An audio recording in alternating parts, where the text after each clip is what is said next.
फाल्गुन फाल्गुन कृष्ण विजय एकादशी। भगवान कृष्ण बोले, हे युधिष्ठिर, फाल्गुन मास के कृष्ण पक्ष की एकादशी का नाम विजया है। विजय को देने वाली है। मर्यादा पुरुषोत्तम राम ने इसी व्रत के प्रभाव से लंका को विजय किया। कथा ऐसे हैं, जब भगवान राम कपिदल के सहित सिंधु तट पर पहुंचे तो रास्ता रुक गया। समीप में एक दाल्लभ्य मुनि का आश्रम था, जिसने अनेकों ब्रह्म अपनी आंखों से देखे थे। ऐसे चिरंजीवी मुनि के दर्शनार्थ सहित सेना सहित राम लक्ष्मण जी चले। शरण में जाकर मुनि को दंडवत प्रणाम करके समुद्र से पार होने का उपाय पूछा। मुनि बोले, कल विजया एकादशी है, उसका व्रत आप सेना सहित करो। समुद्र से पार होने का तथा लंका को विजय करने का सुगम उपाय यही है। मुनि की आज्ञा से राम लक्ष्मण ने सेना सहित विजय एकादशी का व्रत किया। रामेश्वर पूजन किया। मैंने तो तेरे साहस प्रकट कही है, क्योंकि तू धर्मात्मा है। इस मातम्य को सुनने से हमेशा विजय प्राप्त होती है। बोलिए एकादशी माता की जय।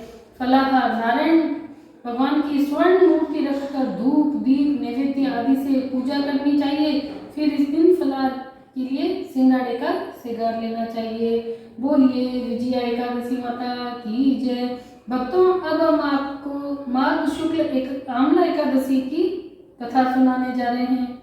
श्री कृष्ण जी बोले, हे युधिष्ठिर, फाल्गुन मास के शुक्ल पक्ष की एकादशी का नाम आमला है। यह शुक्ल पक्ष की एकादशी का नाम आमला है। एक समय वशिष्ठ मुनि ने मानधाता राजा से पूछा, समस्त पापों को नाश करने वाला कौन सा व्रत है? वशिष्ठ जी बोले, पौराणिक इतिहास कहता हूँ। वैश्य नाम की नगरी में चंद्रवंशी राजा चित्ररथ नाम का राजा राज्य करता था। वह बड़ा धर्मात्मा था, प्रजा भी उसकी वैष्णव थी। बालक से लेकर व्रत तक एकादशी व्रत किया करते थे। एक बार फाल्गुन माह के शुक्ल पक्ष की एकादशी आई और नगर निवासियों ने रात्रि को जागरण किया। मंदिर में कथा कीर्तन करने लगे। एक बहलिया जो कि जीव हिंसा से उदर पालन करता था, मंदिर के कोने में जाकर बैठ गया। आज वह शिकारी घर से रूठ चुका था। दिन भर कुछ खाया पिया नहीं था। रात्रि को दिल बहलाने के लिए मंदिर के कोने में जाकर चुप बैठा। वहां विष्णु भगवान की कथा एकादशी व्रत का मातम्य सुना। रात्रि व्यतीत हो गई। प्रातःकाल घर को चला गया। भोजन पाया तो उसकी मृत्यु हो गई। आमला एकादशी के प्रभाव से उसका जन्म राजा विदुरथ के घर हुआ। नाम उसका वसुरथ प्रसिद्ध हुआ। एक दिन राजा वन विहार करने गया और दिशा का ज्ञान न रहा। आपको पागल समझकर एक वृक्ष के नीचे सो गया।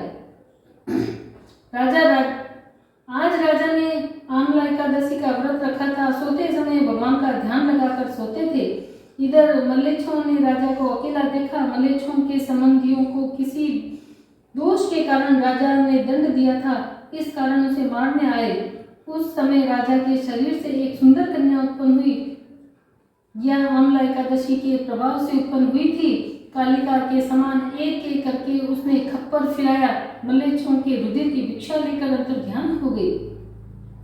राजा ने जगकर शत्रुओं को मरा हुआ देखा और आश्चर्य हुआ। मन में कहने लगा, मेरी रक्षा किसने की?